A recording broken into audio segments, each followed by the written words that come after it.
Hello friends, NPS study centre में आपका स्वागत है। आज हम देखेंगे ज्योग्राफी का जा रहा है और इसमें ज्योग्राफी का देखिएगा तो आज पार्ट 4 होगा। इसमें पिछले क्लास में देखिएगा तो 232 तक हम करवाए थे और आज 233 से हम कंटिन्यू करेंगे। इससे पहले देखिएगा कि हिस्ट्री का भी जा रहा है और हिस्ट्री में देखिएगा तो हिस्ट्री में लाइव सेशन भी हम दे रहे हैं, जिसमें देखिएगा तो मध्यकालीन पूरी तरह से समाप्त हो गया। फिर इसी के साथ मॉडर्न देखिएगा तो मॉडर्न भी इसमें 400 प्लस क्वेश्चन कर दिया गया है। साथ में देखिएगा तो ज्योग्राफी भी जा रहा है और जल्द आपको पॉलिटी भी स्टार्ट कर दिया जाएगा। इसी के साथ देखिएगा करेंट अफेयर्स में अगर हम बात करेंगे करेंट अफेयर्स का, तो करेंट अफेयर्स में देखिएगा कि 800 जो एमसीक्यू दिया हुआ है, 800 एमसीक्यू जो दिया गया हुआ है एसपीडी में, तो उसको भी हम करवा रहे हैं और इसका पहला वीडियो हम डाल दिए हैं। चलिए सेशन को स्टार्ट करते हैं। आज का पहला प्रश्न देखिएगा। आज का पहला प्रश्न कहा गया है कि कोची बंदरगाह कहाँ स्थित है। अगर हम बात करेंगे कोची बंदरगाह था, तो कोची बंदरगाह जो स्थित है वो केरल में स्थित है। कोची बंदरगाह कहाँ स्थित है, तो केरल में, और ये अरब सागर के साइड में पड़ता है। अरब सागर के साइड में है, तो अरब सागर के साइड में कौन सा है, तो केरल में कोची बंदरगाह स्थित है। अगले प्रश्न देखिएगा। अगले प्रश्न में कहा गया है कि लोकप्रिय गोपीनाथ बारदोलाई अंतर्राष्ट्रीय हवाई अड्डा कहाँ स्थित है। तो लोकप्रिय गोपीनाथ बारदोलाई हवाई अड्डा अगर पूछा जाएगा तो याद रखेगा कि ये हवाई अड्डा गुवाहाटी में पड़ता है। ये हवाई अड्डा गुवाहाटी में पड़ता है और इसकी शुरुआत कब हुआ था, तो 1911 में हुआ था। इसका शुरुआत पूछेगा कि कब हुआ था, तो 1911 में हुआ था। तो गोपीनाथ बारदोलाई अंतर्राष्ट्रीय हवाई अड्डा कहाँ स्थित है, तो गुवाहाटी में स्थित है। अगले प्रश्न देखिएगा।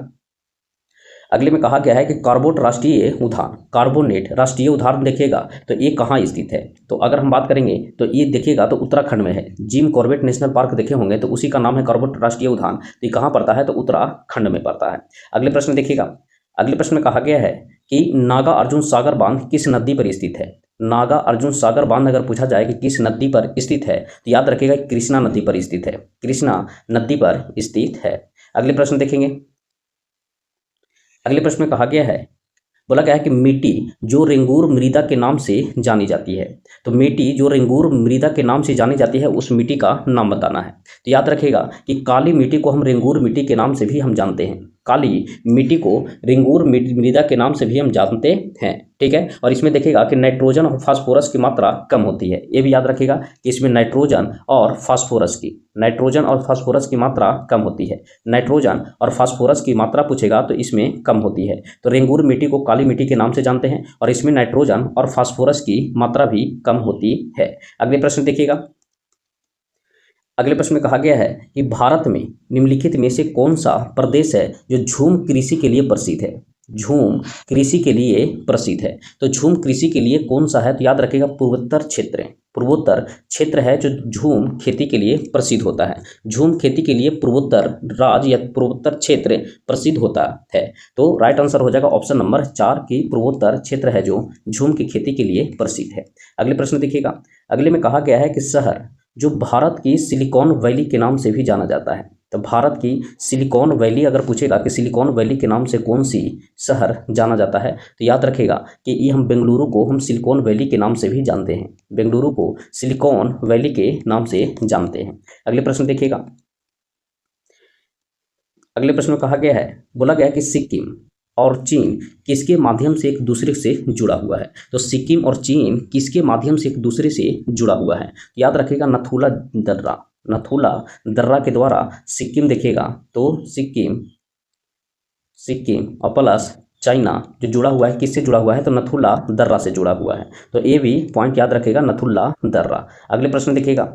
अगले प्रश्न में कहा गया है, बोला गया है कि अरावली पहाड़ियाँ भारत के किस राज्य में स्थित है। तो अरावली पहाड़ियाँ आप भी जानते हैं कि अरावली पहाड़ियाँ राजस्थान में स्थित है। अरावली पहाड़ियाँ किस राज्य में स्थित है, तो राजस्थान में स्थित है। अगले प्रश्न देखिएगा। अगले प्रश्न में कहा गया है कि चिपको आंदोलन का आरंभ हुआ था। चिपको आंदोलन कहाँ से आरंभ हुआ था, तो चिपको आंदोलन का अगर बात करिएगा तो चिपको आंदोलन जो आरंभ हुआ था वो उत्तराखंड में आरंभ हुआ था। चिपको आंदोलन कहाँ से आरंभ हुआ था, तो उत्तराखंड में आरंभ हुआ था और ये पर्यावरण के लेके था। तो याद रखिएगा उत्तराखंड में आरंभ हुआ था चिपको आंदोलन और ये पर्यावरण के मामले में आया था। अगले प्रश्न देखिएगा। अगले प्रश्न में कहा गया है कि भारतीय हिमालय क्षेत्र की सबसे ऊंची चोटी कौन सा है। तो भारतीय हिमालय क्षेत्र की याद रखिएगा, हिमालय क्षेत्र की सबसे ऊंची चोटी अगर पूछा जाए तो कौन सा हो जाएगा, तो कंचनजंगा हो जाएगा। तो भारतीय हिमालय क्षेत्र की सबसे ऊंची चोटी कौन सा हो जाएगा, तो कंचनजंगा हो जाएगा। और इसकी अगर लंबाई पूछेगा तो 8597 मीटर याद रखेगा, 8597 मीटर इसका लंबाई है। अगर माउंट एवरेस्ट का अगर लंबाई पूछ लिया जाए तो माउंट एवरेस्ट के 8848 मीटर याद रखेगा, 8848 मीटर इसका लंबाई है। तो भारतीय हिमालय क्षेत्र की सबसे ऊंची चोटी पूछा जाएगा तो कौन सा हो जाता है, तो कंचनजंगा हो जाता है, ठीक है। और इसका लंबाई 8597 मीटर हो जाएगा और माउंट एवरेस्ट की कितना होगा, तो 8848 मीटर होगा। अगले प्रश्न देखिएगा, अगले प्रश्न में कहा गया है कि नदी जो दक्षिण गंगा कहलाती है, कौन सी नदी है जो दक्षिण गंगा के नाम से भी जाना जाता है। तो याद रखिएगा कि गोदावरी नदी को हम दक्षिण गंगा के नाम से जानते हैं। तो गोदावरी नदी को हम दक्षिण गंगा के नाम से जानते हैं, ठीक है। और उत्पत्ति भी देखिएगा तो पश्चिमी घाट से होता है। उत्पत्ति कहाँ से होता है, तो पश्चिमी घाट के अंतर्गत त्रियंबक पहाड़ी से होता है। पश्चिमी घाट के अंतर्गत देखिएगा, पश्चिमी घाट के अंतर्गत त्रियंबक पहाड़ी से होता है। याद रखेगा, त्रियंबक पहाड़ी से होता है। याद रखेगा, दक्षिण गंगा के नाम से कौन जानती है, तो गोदावरी नदी को जाना जाता है। अगले प्रश्न देखिएगा, बोला गया है भारत में मैग्नीज की सर्वाधिक प्रतिशत उत्पादन करने वाला राज्य कौन सा है। तो भारत में मैग्नीज की सर्वाधिक उत्पादन करने वाला राज्य का नाम बताना है, राज्य का नाम बताना है। तो याद रखेगा, मैग्नीज की सबसे ज्यादा उत्पादन उड़ीसा राज्य करता है। उड़ीसा राज्य में मैग्नीज की सर्वाधिक प्रतिशत उत्पादन में है। अगले प्रश्न देखिएगा, अगले प्रश्न में कहा गया है, बोला गया है कि कौन सी नदी का उद्गम अमरकंटक से होती है। तो याद रखिएगा, अमरकंटक से दो नदी निकलती है, एक नर्मदा निकलती है, ठीक है। तो एक नर्मदा याद रखिएगा, और अमरकंटक से ही एक नदी और निकलती है, सोन नदी। ये सोन नदी जो देखिएगा दक्षिण से उत्तर साइड में जाती है, सोन नदी, ठीक है। तो सोन नदी भी निकलती है और नर्मदा नदी भी निकलती है, किससे, तो अमरकंटक से निकलती है। अगले प्रश्न देखिएगा,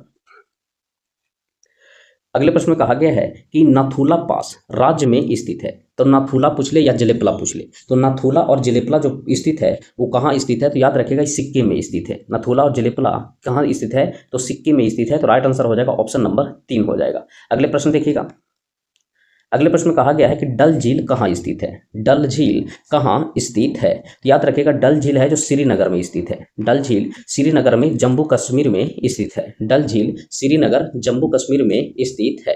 अगर मीठे पानी का भी झील अगर बोलेगा तो कौन है, डल झील है। तो राइट आंसर हो जाएगा ऑप्शन नंबर 3 हो जाएगा।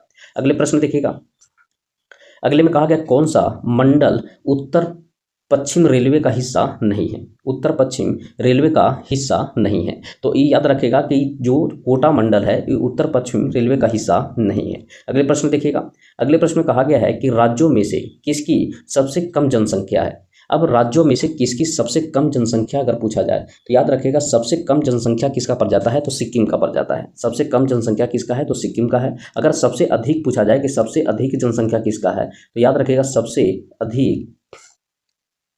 अधिक जनसंख्या अगर पूछा जाए तो याद रखेगा यूपी का है। सबसे अधिक जनसंख्या किसका है, यूपी का है। फिर सबसे कम पूछेगा तो सिक्किम का है। फिर यूपी के बाद अगर जनसंख्या की दृष्टि से बिहार का नंबर कितना है, तो याद रखेगा बिहार का नंबर है तीसरा।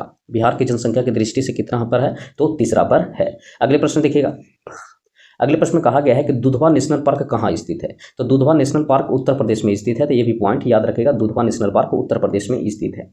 अगले प्रश्न देखिएगा, बोला गया है भारत का जीव मंडल रिजर्व नंदा यूनेस्को के किस राज्य में स्थित है। बोला गया है भारत का जीव मंडल रिजर्व नंदा देवी किस राज्य में स्थित है। तो अगर नंदा देवी अगर पूछा जाए तो याद रखेगा उत्तराखंड में स्थित है। जिम कॉर्बेट नेशनल पार्क या नंदा देवी कहाँ स्थित है, तो उत्तराखंड में स्थित है।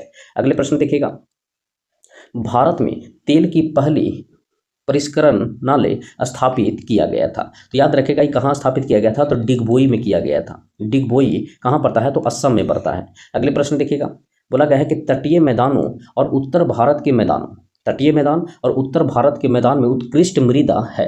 तो याद रखेगा उत्कृष्ट मृदा अगर पूछा जाए तो जलोढ़ है। कौन सा है, तो जलोढ़ है। जैसे तटीय मैदान देखिएगा और उत्तर भारत के मैदान देखिएगा तो वहाँ जलोढ़ मिट्टी ज़्यादा पाया जाता है। जलोढ़ मिट्टी ज़्यादा पाया जाता है उत्तरी क्षेत्र में। अगले प्रश्न देखिएगा, अगले प्रश्न में कहा गया है कि कौन सी रबी फसल नहीं है। अगर हम बात करेंगे रबी फसल का, तो रबी फसल में इसमें बताना है कि कौन सा है जो रबी फसल नहीं आता है। तो जैसे देखिएगा कि राइस कहिए या सरसों कहिए ये रबी फसल है। गेहूं भी रबी फसल में आता है, चना भी रबी फसल में आता है। लेकिन देखिएगा तो चावल है जो खरीफ फसल में आता है। चावल हो गया जो किस फसल में आता है, तो खरीफ फसल में आता है। तो इस हिसाब से राइट आंसर हो जाएगा ऑप्शन नंबर 2 कि चावल एक खरीफ फसल है। अगले प्रश्न देखिएगा। अगले प्रश्न में कहा गया है कि कोलकाता और दिल्ली किसके द्वारा जुड़े हुए हैं। तो कोलकाता और दिल्ली का अगर बात करेगा तो नेशनल हाईवे नंबर 2 से जुड़ा हुआ है। नेशनल हाईवे नंबर 2 से जुड़ा हुआ है कौन कौन, तो एक कोलकाता हो जाएगा, एक कोलकाता हो गया, और प्लस कौन सा हो जाएगा, तो दिल्ली हो गया, दिल्ली हो गया। तो कोलकाता और दिल्ली किस नेशनल हाईवे से जुड़ा हुआ है, तो नेशनल हाईवे नंबर 2 से जुड़ा हुआ है। अगले प्रश्न देखिएगा। अगले प्रश्न में कहा गया है कि भारत का सबसे सूखा भाग है, भारत का सबसे सूखा भाग कौन सा है। तो भारत का सबसे सूखा भाग अगर पूछेगा तो पश्चिमी राजस्थान पड़ता है, पश्चिमी राजस्थान है जो सबसे सूखा भाग पड़ता है। अगले प्रश्न देखिएगा। अगले प्रश्न में कहा गया है कि मुंबई हाई किससे संबंधित है। अगर हम बात करेंगे मुंबई हाई का, तो मुंबई हाई किससे संबंधित है, तो पेट्रोलियम से संबंधित है। याद रखिएगा कि मुंबई हाई अगर पूछा जाए तो किससे संबंधित है, तो पेट्रोलियम से संबंधित है। और देखिएगा ये बिहार पुलिस भर्ती कांस्टेबल में आया था 2016 में, और ये 2016 में प्रश्न बना था कि मुंबई हाई है जो किससे संबंधित है, तो ये पेट्रोलियम से संबंधित है। अगले प्रश्न देखिएगा। बोला गया भारत का कुल कितना भौगोलिक क्षेत्र है जो भूमि है। भारत का कुल कितने भौगोलिक क्षेत्र है, भौगोलिक क्षेत्र वन भूमि है। भारत का कुल कितना भौगोलिक क्षेत्र वन भूमि है। याद रखिएगा, पॉइंट थोड़ा देखिएगा। भौगोलिक क्षेत्र जो वन भूमि में है, तो अगर वन भूमि में पूछा जाए कि वन भूमि में कितना आता है, तो याद रखिएगा कि वन भूमि में कमेंट में बताइएगा कि कितना परसेंट है। ऐसे 21.34% होना चाहिए, तो ऑप्शन में नहीं है तो 21.34% है। याद रखिएगा वन भूमि कितना है, तो 21.34% है। तो इस हिसाब से राइट आंसर कौन सा हो जाएगा, तो 21.34 हो जाएगा। अगले प्रश्न देखिएगा। अगले प्रश्न में कहा गया है कि अलग अलग किस्म की फसलों को उसी जमीन में बारी बारी से उगाना तकनीकी रूप में कहलाता है। जिसे अलग अलग किस्म की फसल को उसी जमीन में बारी बारी से उगाना, उस तकनीकी को हम किस नाम से जानते हैं। तो याद रखिएगा फसल चक्र के नाम से हम जानते हैं, फसल चक्र के नाम से जानते हैं, मतलब बारी बारी से उगाते हैं उसी जमीन में। तो अलग अलग किस्म की फसल उसी जमीन में बारी बारी से उगाना क्या कहलाता है, तो फसल चक्र कहलाता है। अगले प्रश्न देखिएगा। अगले प्रश्न में कहा गया है कि स्वर्णिम चतुर्भुज सुपर राजमार्गों का रख रखाव किसके द्वारा किया जाता है।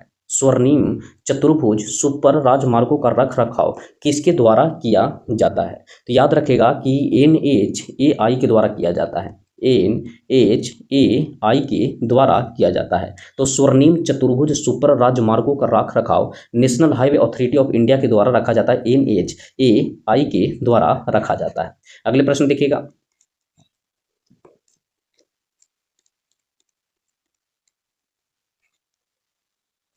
अगले प्रश्न में कहा गया है कि किस बहुउद्देशीय नदी घाटी परियोजना का निर्माण महानदी में हुआ है। किस बहुउद्देशीय नदी घाटी परियोजना का निर्माण महानदी पर हुआ है। तो याद रखिएगा महानदी पर हुआ है हीराकुंड का। किसका, तो हीराकुंड जो बांध है वो किस पर है, तो महानदी पर बनाया गया है। अगले प्रश्न देखिएगा। अगले प्रश्न में कहा गया है कि कौन सी मुख्य नदी घाटी परियोजना बिहार राज्य में स्थित है। कौन सी मुख्य नदी घाटी परियोजना, मुख्य नदी घाटी परियोजना जो बिहार राज्य में स्थित है। अगर बिहार राज्य में पूछा जाए कि कौन सा है, तो सोन बहुउद्देशीय परियोजना है। सोन बहुउद्देशीय परियोजना है जो बिहार राज्य में है। और याद रखिएगा सोन निकलता कहाँ से है, तो अमरकंटक से निकलता है, अमरकंटक से निकलता है, जहाँ से देखिएगा तो नर्मदा नदी निकलती है। अगले प्रश्न देखिएगा। अगले प्रश्न में कहा गया है कि शिवालिक की पहाड़ियाँ किस राज्य में स्थित है। शिवालिक की पहाड़ियाँ किस राज्य में स्थित है। याद रखिएगा ये हिमाचल प्रदेश में यह स्थित है। शिवालिक की पहाड़ियाँ अगर पूछा जाए कि किस राज्य में स्थित है, तो ये हिमाचल प्रदेश में स्थित है। तो राइट आंसर हो जाएगा शिवालिक की पहाड़ियाँ हिमाचल प्रदेश में स्थित है। अगले प्रश्न पे बताइएगा। पंजाब में भूमि अपरदन का मुख्य कारण क्या है। पंजाब में भूमि अपरदन का मुख्य कारण बताना है। तो याद रखिएगा पंजाब में भूमि अपरदन का मुख्य कारण जो होता है वो सघन कृषि होता है। सघन कृषि होने के कारण वहाँ अपरदन ज़्यादा होता है। याद रखिएगा पंजाब में भूमि अपरदन का मुख्य कारण क्या है, तो सघन कृषि होने के कारण यहाँ भूमि अपरदन ज़्यादा है। मतलब सघन मतलब गाढ़ा ज़्यादा जिसे होता है उसको हम सघन बोलते हैं। वनों की कटाई ये नहीं होगा, अधिक सिंचाई ये भी नहीं होगा, कोई भी नहीं। याद रखिएगा सघन कृषि होने के कारण वहाँ भूमि का अपरदन ज़्यादा होता है। एक सेकंड। अगले प्रश्न देखिएगा 266 में। 266 में बोला गया कि भारत की सबसे पुरानी पर्वत श्रृंखला कौन सा है। तो भारत की सबसे पुरानी पर्वत श्रृंखला अगर पूछा जाए तो याद रखेगा सबसे पुरानी कौन सा है, तो अरावली की है। सबसे पुरानी श्रृंखला कौन सा है, तो अरावली का है। और ये कहाँ पड़ता है, तो याद रखेगा ये राजस्थान में पड़ता है। कहाँ पड़ता है, तो ये राजस्थान में है अरावली की पहाड़ियाँ, जो भारत की सबसे पुरानी पर्वत श्रृंखला में आता है। अगले प्रश्न देखिएगा। अगले प्रश्न में कहा गया है कि अरब सागर में स्थित भारत के द्वीप समूह का नाम बताना है। जैसे अरब सागर में स्थित भारत के द्वीप समूह का नाम बताना है। तो याद रखिएगा अरब सागर में स्थित भारत का द्वीप समूह कौन सा है, तो लक्षद्वीप है। कौन सा हो जाएगा, लक्षद्वीप हो जाएगा, जो अरब सागर में स्थित है। तो राइट आंसर हो जाएगा ऑप्शन नंबर 1 हो जाएगा। अगले प्रश्न देखिएगा। अगले प्रश्न में कहा गया है कि क्षेत्रफल की दृष्टि से भारत का सबसे बड़ा राज्य कौन सा है। अगर हम बात करेंगे क्षेत्रफल की दृष्टि से, तो क्षेत्रफल की दृष्टि से सबसे बड़ा राज्य होता है राजस्थान। सबसे बड़ा राज्य पूछेगा कि क्षेत्रफल की दृष्टि से सबसे बड़ा राज्य कौन सा हो जाएगा, राजस्थान हो जाएगा। ठीक है, उसी हिसाब से अगर पूछा जाए कि सबसे कम किसका क्षेत्रफल है, याद रखिएगा सबसे कम क्षेत्रफल जो देखिएगा वो गोवा के है। सबसे कम क्षेत्रफल किसका हो जाएगा, गोवा को हो जाएगा। और सबसे ज़्यादा अगर पूछा जाए तो राजस्थान का क्षेत्रफल की दृष्टि से है। ठीक है, फिर देखिएगा जनसंख्या की दृष्टि से अगर पूछ लिया जाए कि जनसंख्या की दृष्टि से सबसे नंबर 1 पर कौन सा हो जाता है, तो यूपी हो जाता है। और अगर पूछ ले कि सबसे मिनिमम जनसंख्या कहाँ देखने को मिलता है, तो सिक्किम में देखने को मिलता है। तो ये भी पॉइंट याद रखेगा। जनसंख्या की दृष्टि से अगर बिहार का अगर बात करिएगा कि बिहार के नंबर पर है, तो याद रखेगा बिहार है जो तीसरा नंबर पर आता है। जनसंख्या की दृष्टि से बिहार तीसरे नंबर पर आता है। अगले प्रश्न देखिएगा। अगले प्रश्न में कहा गया है कि कर्क रेखा किस राज्य से होकर नहीं गुजरती है। अगर हम बात करेंगे कर्क रेखा का, तो कर्क रेखा राजस्थान से होकर भी गुजरती है, छत्तीसगढ़ से भी होकर गुजरती है, त्रिपुरा से भी होकर गुजरती है, एमपी से भी होकर गुजरती है, वेस्ट बंगाल से भी होकर गुजरती है। ठीक है, तो इस हिसाब से देखिएगा तो उड़ीसा से होकर कर्क रेखा नहीं गुजरता है। अगले प्रश्न देखिएगा। अगले में कहा गया कि उत्तराखंड, उत्तर प्रदेश, बिहार, पश्चिमी बंगाल, सिक्किम की सीमाएं किस देश से मिलती है। जैसे उत्तराखंड देखिएगा, उत्तर प्रदेश, बिहार हो गया, पश्चिम बंगाल हो गया और सिक्किम हो गया, इस सीमा किस देश से साझा करती है। तो याद रखिएगा इस सीमा जो साझा किया जाता है वो नेपाल से करता है। ये सीमा साझा कितने से करता है, नेपाल से। और कितने करता है, तो यूपी उत्तराखंड हो गया, 1 2 हो गया, 3 हो गया, 4 हो गया और 5 हो गया। ठीक है, 1 2 3 ये 4 हो गया। ठीक है, ये के में है और यहाँ 5 हो गया। तो याद रखिएगा 5 राज्य है जो नेपाल से सीमा साझा करता है। तो ये भी पॉइंट याद रखिएगा। अगले प्रश्न देखिएगा। अगले में कहा गया कि भारत में पहली रेलवे टर्मिनल्स कौन सी है। तो भारत में पहली रेलवे टर्मिनल्स अगर पूछा जाए कि पहली रेलवे टर्मिनल्स कौन सा है, तो याद रखिएगा पहली कौन सा है, तो बोरो बंदर है। भारत में पहली रेलवे टर्मिनस कौन सा है, तो बोरो बंदर हो जाएगा। बोरो बंदर हो जाएगा। तो राइट आंसर हो जाएगा ऑप्शन नंबर 2 हो जाएगा। अगले प्रश्न देखिएगा। अगले में कहा गया है कि दक्षिण पश्चिम मानसून के समय आर्द्र पवनें कहाँ बहती है। जैसे दक्षिण पश्चिम का अगर बात करिएगा कि दक्षिण पश्चिम, अब ये बताइए कि ये हो गया नॉर्थ, ये हो गया साउथ और ये हो गया वेस्ट हो गया। अभी दक्षिण पश्चिम जो देखिएगा मानसून के समय आर्द्र पवनें कहाँ बहती है। तो आर्द्र पवनें अगर बात करिएगा तो समुद्र से स्थल की ओर बहती है। समुद्र से देखिएगा तो स्थल की ओर बहती है।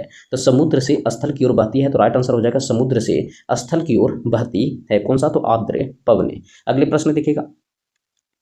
बोला गया है कि हीराकुंड नदी परियोजना किस नदी पर है। तो याद रखिएगा महानदी पर स्थित है। महानदी पर स्थित है। अगले प्रश्न देखिएगा।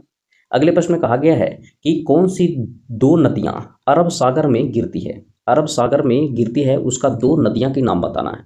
अब याद रखिएगा 2 नदियां कौन सी है, तो 2 नदियां होती है, एक नर्मदा नदी भी अरब सागर में जाके गिरती है और एक तापी नदी भी अरब सागर में गिरती है। जैसे ये मैप देखिएगा तो यहाँ से निकलती है अमरकंटक से, तो इस साइड अरब सागर में नर्मदा भी जाती है और ताप्ती भी जाती है। तो याद रखिएगा दोनों नदियाँ नर्मदा और ताप्ती दोनों नदियाँ कहाँ, तो अरब सागर में गिरती है। अगले प्रश्न बताइएगा।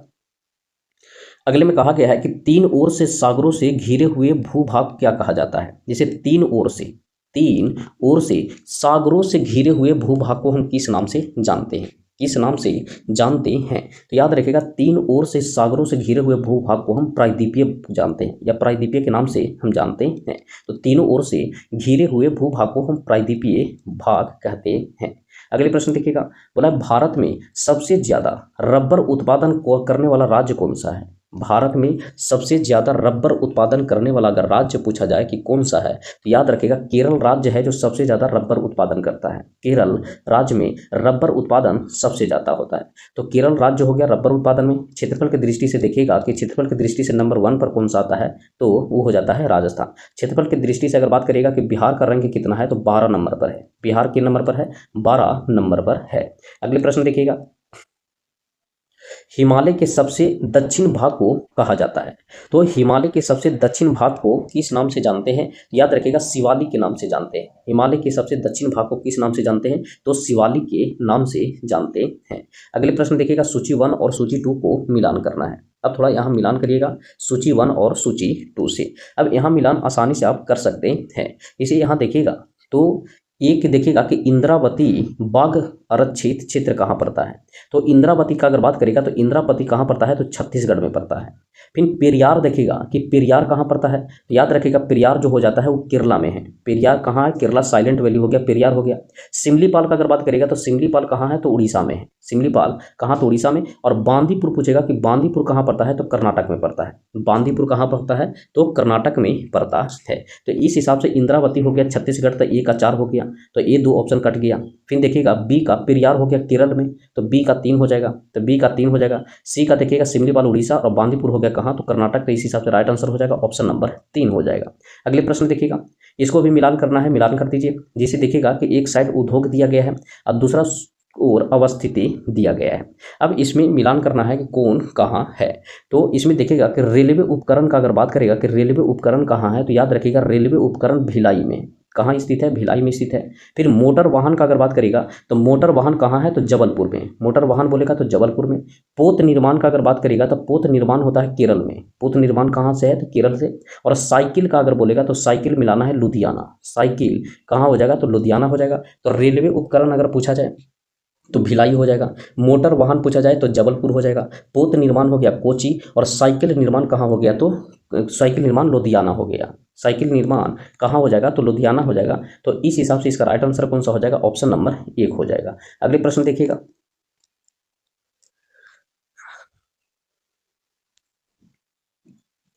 अगले प्रश्न में कहा गया है कि केसर का मुख्य उत्पादक राज्य कौन सा है। तो याद रखें केसर के लिए प्रसिद्ध कौन है, जम्मू कश्मीर है। अगले प्रश्न देखेंगे हम। अगले प्रश्न में कहा गया है कि भारत का प्रथम उर्वरक संयंत्र स्थापित किया गया है। तो भारत का प्रथम उर्वरक संयंत्र अगर पूछा जाए तो याद रखेगा सिंदरी में अवस्थित है। भारत का प्रथम उर्वरक संयंत्र कहाँ स्थापित किया गया था, तो याद रखेगा सिंदरी में स्थापित किया गया था। तो सिंदरी इसका राइट आंसर हो जाएगा। अगले देखिएगा, बोला है निम्मू बाजुगो नामक बांध निम्नलिखित में से कौन सी नदी पर स्थित है। तो निम्मू बाजुगो अगर पूछा जाए कि निम्मू बाजुगो किस स्थल पर स्थित है, तो निम्मू बाजुगो सिंधु नदी पर है। याद रखेगा कि निम्मू बाजुगो नामक बांध कौन सी नदी पर स्थित है, तो सिंधु नदी पर स्थित है। तो निम्मू कहाँ है, तो सिंधु नदी पर है।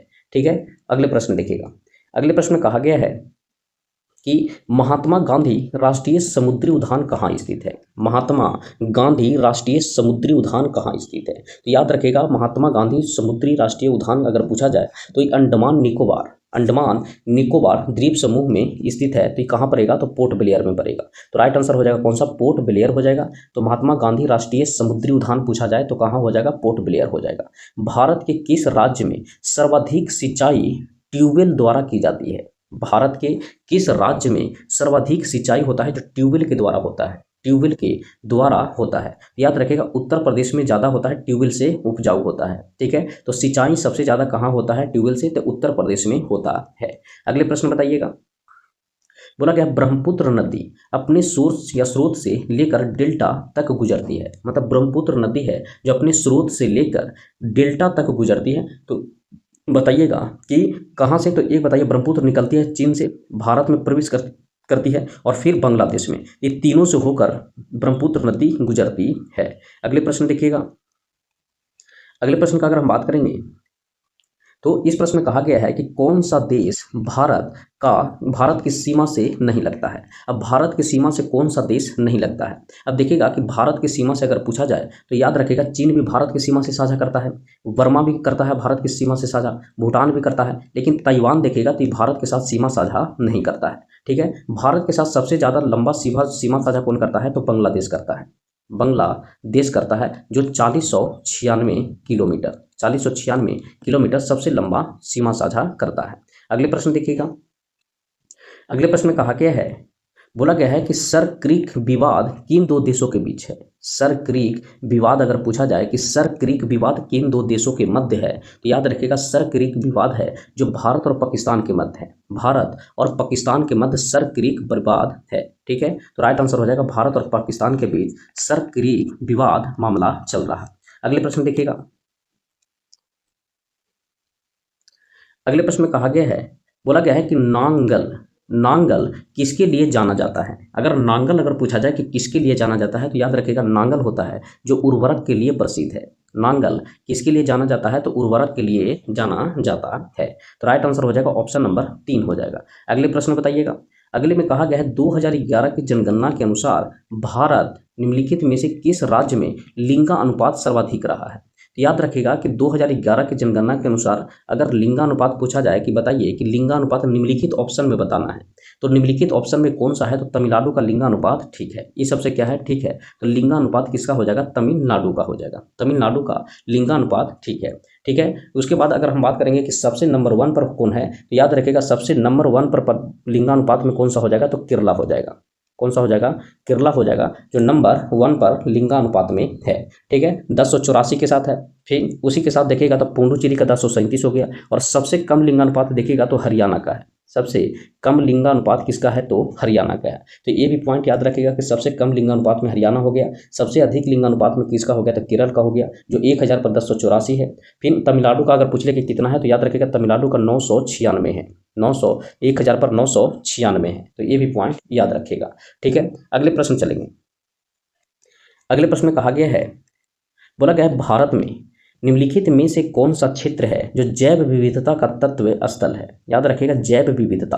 अब जैव विविधता का तत्व स्थल है, भारत का कौन सा क्षेत्र है जो जैव विविधता का तत्व स्थल है। तो जैव विविधता का अगर पूछा जाएगा तो पश्चिम घाट है। याद रखिएगा पश्चिमी घाट है जो जैव विविधता तत्व स्थल है। जैसे ये देखिएगा तो पश्चिमी घाट जो देखेगा वो जैव विविधता तत्व स्थल है। कौन सा, तो पश्चिम घाट हो जाएगा। तो राइट आंसर हो जाएगा ऑप्शन नंबर 2 पश्चिमी घाट हो जाएगा जैव विविधता के मामले में। अगले प्रश्न देखिएगा। अगले प्रश्न में कहा गया है कि कौन सी आग्नेय चट्टान नहीं है। अब इसमें बताना है कि कौन सा आग्नेय चट्टान नहीं है। अगर हम बात करेंगे आग्नेय चट्टान का, तो आग्नेय चट्टान में देखिएगा तो पेरिडोटाइट है जो आग्नेय चट्टान में आता है। ग्रेनाइट भी देखिएगा तो आग्नेय चट्टान का भाग है। फिर सकोरिया देखिएगा तो ये भी आग्नेय चट्टान का है।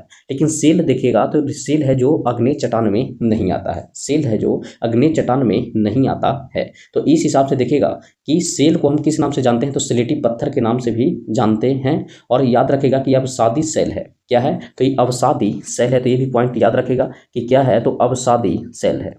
अवसादी सेल है। बाकी पेरिडाइट हो गया, सेकोरिया हो गया या ग्रेनाइट हो गया, ये सब आग्नेय चट्टान में आता है।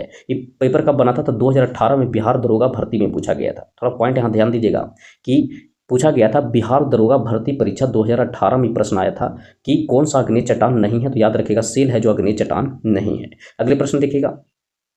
अगले में कहा गया है कि कौन सी नदी दरार घाटी से होकर गुजरती है। कौन सी नदी है जो दरार घाटी से होकर गुजरती है। तो याद रखिएगा कि पूछा जाएगा कि कौन सी नदी है जो, एक सेकंड, हाँ ठीक है, तो कौन सी नदी है जो दरार नदी से होकर गुजरती है। तो याद रखिएगा कि नर्मदा नदी है। कौन सी नदी गुजरती है, तो नर्मदा नदी गुजरती है जो दरार, और ये अरब सागर में गिरती है। याद रखिएगा कि कहाँ गिरती है, तो अरब सागर में गिरती है। ये हो गया, और ताप्ती नदी हो गया। ठीक है, फिर देखिएगा नर्मदा हो गया और सोन नदी हो गया। दोनों देखिएगा तो अमरकंटक से निकलता है, अमरकंटक से निकलता है। तो याद रखिएगा कि दरार घाटी से होकर कौन गुजरती है, तो नर्मदा नदियां होकर गुजरती है। अगले प्रश्न देखिएगा। अगले में कहा गया सर्वाधिक लिंगानुपात वाला राज्य कौन सा है। तो अभी जस्ट हम बताए थे कि सर्वाधिक लिंगानुपात अगर पूछा जाए तो कौन सा हो जाएगा, तो केरल हो जाएगा, जिसकी 1000 पर कितना है, तो 1084 है। 1000 पर 1084 है। तो सबसे हो गया कौन सा, तो केरल हो जाएगा। सबसे कम में पूछा जाएगा तो हरियाणा हो जाएगा। सबसे कम में कौन सा हो जाएगा, तो हरियाणा हो जाएगा। तो सबसे कम लिंगानुपात अगर पूछा जाए तो हरियाणा हो जाएगा, और सबसे ज़्यादा लिंगानुपात अगर पूछा जाए तो सबसे ज़्यादा लिंगानुपात कौन सा हो जाएगा, तो केरल हो जाएगा 1084, और न्यूनतम के साथ कौन सा, हरियाणा हरियाणा, और हरियाणा के भी याद रखिएगा कि हरियाणा का कितना है, तो 878 याद कर सकते हैं, 878 हो जाएगा। ठीक है, अगले प्रश्न देखिएगा।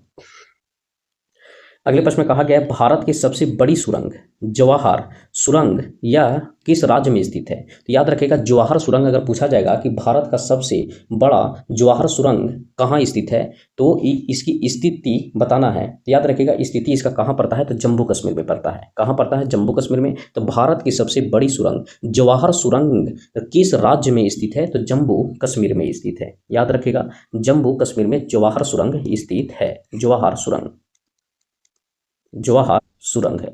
ठीक है, ये भी पॉइंट याद रखेगा, जवाहर सुरंग जम्मू कश्मीर में, जैसे वो हो गया।